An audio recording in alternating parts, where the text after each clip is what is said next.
నటుడు ఎన్టీఆర్, నందమూరి తారక రామారావు గారు నటించిన సినిమాలు అనేకం ఉన్నాయి. ఆయన తెలుగు సినిమా పరిశ్రమలో ఒక లెజెండరీ యాక్టర్గా పేరు తెచ్చుకున్నారు. ఇక్కడ కొన్ని ముఖ్యమైన మరియు ప్రముఖ సినిమాల జాబితా ఉంది.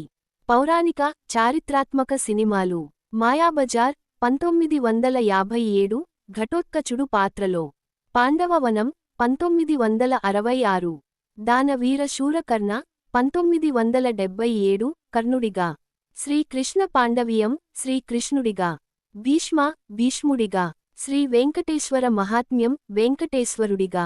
సామాజిక, డ్రామా సినిమాలు: పటాల భైరవి 1951, చిన్నన్న కూతురు 1952, మిస్సమ్మ 1955, గుండమ్మ కథ 1962, బొబ్బిలి పులి 1982, అడవి రాముడు 1977, యమగోళ 1977. తన దర్శకత్వం మరియు నటనతో దానవీర శూరకర్ణ, శ్రీరామ పదుకు, శ్రీరామరాజ్యం. ఎన్టీఆర్ గారు దాదాపు 300కి పైగా సినిమాల్లో నటించారు. వీటిలో చాలా సినిమాలు ఆయన దేవత పాత్రలు పోషించినవి మరియు చారిత్రాత్మక నేపథ్యంతో ఉన్నవి. మరిన్ని చిత్రాలు లేదా నిర్దిష్ట టైపు, పౌరాణిక,